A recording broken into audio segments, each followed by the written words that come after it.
മാളവിക, ഇതെന്നും തന്റെ മുഖത്ത് നോക്കി 1000 പേര് പറയുന്നുണ്ട്. എന്ത്? ഈ കേക്ക് താനുണ്ടാക്കിയാണെങ്കിൽ ആരൊരു ഗംഭീര ഷെഫ്. ആരും ഇതുവരെ പറഞ്ഞിട്ടില്ല.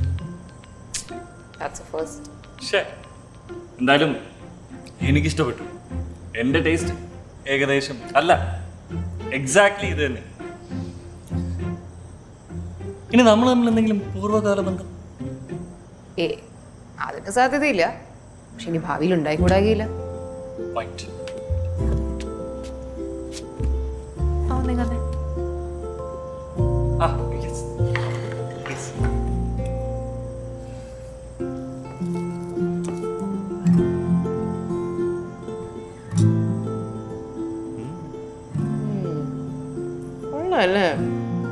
ഒരു സ്ഥിരം കസ്റ്റമറിനെ കിട്ടിയെന്ന് വിചാരിച്ചു.